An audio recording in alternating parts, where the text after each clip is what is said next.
हे what's up guys, welcome back once again. दोस्तों, क्या हो अगर आप एक प्लेन में बैठकर कहीं जा रहे हैं लेकिन अचानक वो क्रैश हो जाए पर आपके साथ सभी की जान बच जाए, लेकिन फिर हर दिन हर एक दोस्त की जान अनजान तरीके से मौत होती जाए। है ना सोचने वाली बात। आज की कहानी हम आपके लिए लेकर आए हैं, जिसकी शुरुआत में हम एक छोटी पैसेंजर प्लेन को देखते हैं जो अपने यात्रियों को लेकर लंदन जा रहा है। पर बीच में पायलट को संदेश मिलता है जिस रूट से वो लोग जा रहे हैं वहां अभी एक तूफान आने वाला है। संदेश है, इसीलिए उन्हें एक दूसरे रूट को पकड़ना होगा। पहले तो वो मना कर देता है क्योंकि उस रूट पर कोई भी पायलट उड़ने से कतराता है। न जाने क्या वजह है इसके पीछे की, पर अभी पायलट के पास कोई और रास्ता नहीं है। इसीलिए उसने उन लोगों की बात को मान लिया और फिर अपने प्लेन को मोड़ दिया। लेकिन जब पीछे बैठे यात्रियों को पता लगा कि अब उन्हें एक और घंटा लगेगा अपनी मंजिल में पहुंचने के लिए, तो उन्हें थोड़ा बुरा तो लगता है, पर वो सह लेंगे, यही सोचकर वो रिलैक्स हो गए। शायद ये यात्रा उनके लिए भयानक याद लेकर आ रही है, जिसके आगे जाकर वो तभी याद कर पाएंगे अगर वो जिंदा होंगे। लेकिन फिर अचानक से बीप होता है और पता लगता है कि जीपीएस खराब हो गया। ऊपर से फ्यूल टैंक में भी छेद हो गया है कि अब पायलट किसी भी तरीके से अपने प्लेन को स्टेबल रखता है। जब फ्यूल पूरा खत्म हो गया तो प्लेन का इंजन बंद हो गया और फिर क्या था, वो किसी गोली की तरह नीचे गिरने लगा, जो देख पायलट समझ गया कि अब कुछ नहीं हो सकता। उसने अपना फोन निकाला और खुद के परिवार के लिए एक वीडियो रिकॉर्ड की, जिसमें उसने अपनी बीवी बच्चों का शुक्रिया कहा कि उन लोगों ने उसका हमेशा साथ दिया। और हाँ, वो लड़ते हुए मरा है, यानी कि उसने कोशिश की थी लेकिन अपने प्लेन और लोगों को वो बचा नहीं पाया।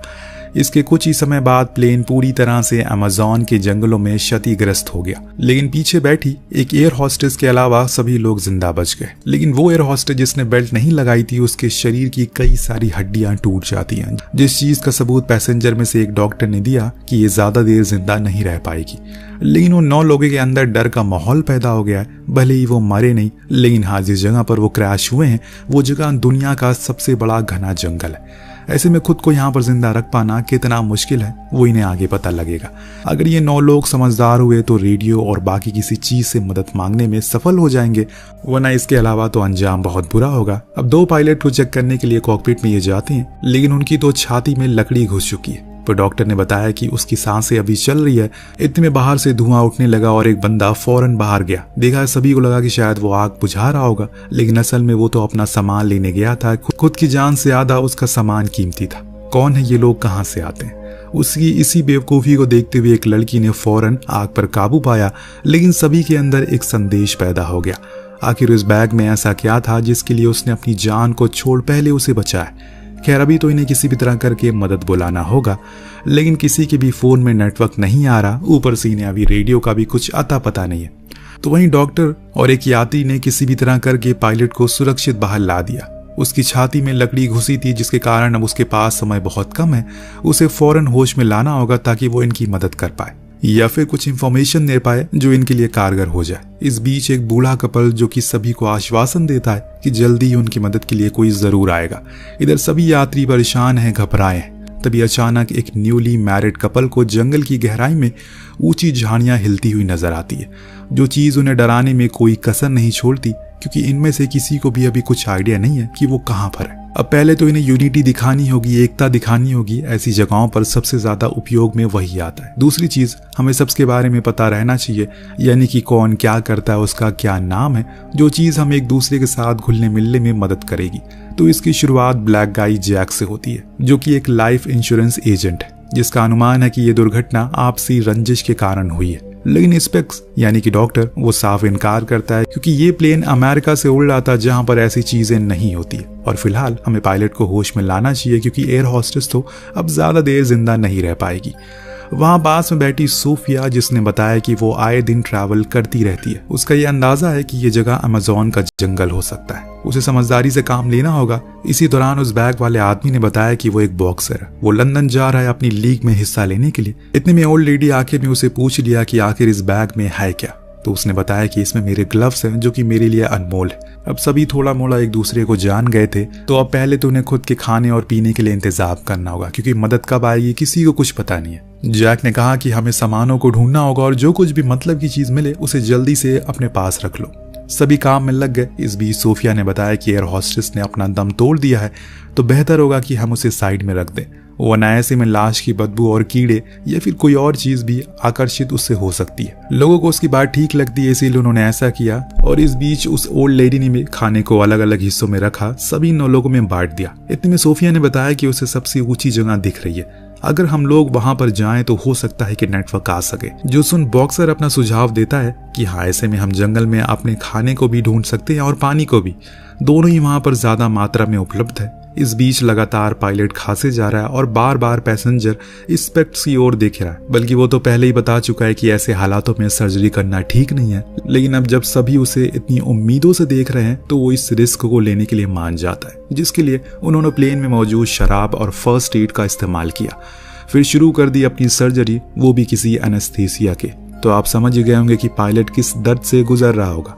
लेकिन स्पेक्स अपने तजुर्बे से इस काम को पूरा कर देता है, पर काम यही नहीं खत्म हुआ, बल्कि अब पायलट को सर्जरी के बाद वाले खतरे को झेलना होगा, जो कि हो सकता है उसे इन्फेक्शन हो जाए। सभी को इस चीज का ध्यान रखना होगा। प्लेन के अंदर बैठा न्यूली मैरिड कपल जो हनीमून के लिए जा रहा था, वो इसी सोच में डूबा है कि अगर उन पर किसी जंगली जानवर ने हमला कर दिया तो क्या होगा। तभी एक काली परछाई उन्हें प्लेन के दूसरी तरफ दिखाई देती है, जो अचानक से गायब हो गई। दोनों को ही समझ नहीं आया कि वो क्या था। अंधेरा हो गया, सभी जैसे तैसे उस हालत में वहीं सो गए।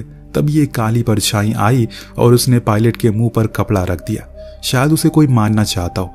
खैर, अगले दिन जब इनकी आंख खुली तो उन्होंने देखा कि पायलट का पूरा शरीर नीला पड़ चुका है, जो देख स्पेक को बहुत अफसोस होता है। वो नहीं चाहता कि उसकी सर्जरी की जाए, क्योंकि उसका मानना था कि इन्फेक्शन फैल सकता है, और वही हुआ, जिसके कारण वो मर चुका है। लेकिन दोस्तों, असल वजह तो कुछ और ही है, जो अभी इन लोगों को किसी को पता नहीं है। अब सभी का कहना था कि अभी एयर होस्टेस और पायलट की लाश को दफना देना चाहिए, ताकि उनकी आत्मा को शांति मिल जाए। लेकिन बूढ़ी लेडी का कहना था कि उन्हें ऐसे नहीं करना चाहिए, क्योंकि अगर रेस्क्यू वाले आ गए तो हम फिर इन दोनों के परिवारजनों को उन्हें सौंप सकते हैं। कम से कम वो उन्हें आखिरी बार देख तो पाएंगे। लेकिन क्या आपने सोचा कि आखिर अचानक प्लेन का जीपीएस कैसे खराब हो गया? क्या वो बॉक्सर सच कह रहा है कि उस बैग में सामान ही है? किसने रात के अंधेरे में पायलट के मुंह पर कोट रख? वो काली परछाई क्या थी? इन सारे सवालों के साथ ये पहला एपिसोड यहीं खत्म होता है। लेकिन रुकिए, अभी हम चलते हैं दूसरे एपिसोड में, जिसमें हमें कुछ सवालों के जवाब तो हमें पता लग जाएंगे। अब सभी के अंदर डर का माहौल पैदा हो गया है, क्योंकि अभी अभी उनके सामने एक नई मौत हुई है। इतने में जैक कहता है कि हमें इसे दूर ले जाकर दफन कर देना चाहिए, खुद के करीब रखना उचित नहीं है। तो स्पेक्स मान गया और उसे ले जाने लगा। इस दौरान पायलट के जेब से उसका फोन गिर गया और उसे फौरन स्टीफन ने उठा लिया। वही न्यूली मैरिड कपल वाला आदमी जिसकी वाइफ ने उसे ऐसा करने से मना किया, तो उसने ये कहकर उसे चुप करा दिया कि अगर हम सब बच गए तो कोई तो आखिरी निशानी होनी चाहिए, इसीलिए मैंने ये रख लिया। स्टीफन के चेहरे से साफ साफ पता लग रहा है कि उसके इरादे कुछ और ही है। इधर आखिरी समय पर स्पेक्स थोड़ा समय और रुकने को कहता है, हो सकता है कि उन्हें ढूंढते ढूंढते कोई आ जाए। वहीं डॉक्टर खुद को उसकी मौत का जिम्मेदार मानने लगा है। उसे अभी भी लग रहा है कि उसे सर्जरी नहीं करनी चाहिए, पर जैक कहता है कि अब जो होना था वो हो गया, इसमें आपकी कोई गलती नहीं है। पायलट उसका शुक्रिया कहता है, क्योंकि अभी के समय वह पूरी तरह से दिवालिया हो चुका है। यहाँ तक कि उसका परिवार ने भी उसे छोड़ दिया है और अब ये हालत उसे पूरी तरह से तोड़ देंगे। इतना कहकर वो रोने लगता है। अब इन दोनों के जाने के बाद वहां कुछ देर बाद स्टीफन वहां पहुंचा। उसने पायलट की एक उंगली ही काट ली, क्योंकि उसे उसके फोन को अनलॉक करना था।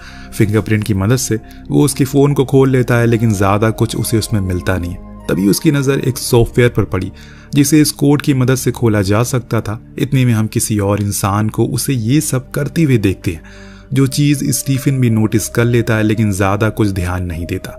वहीं लीजा, जो कि वही बूढ़ी लेडी थी, वो अपने हस्बैंड हेनरी से कहती है कि मुझे नहीं लगता कि पायलट की मौत सर्जरी के कारण हुई।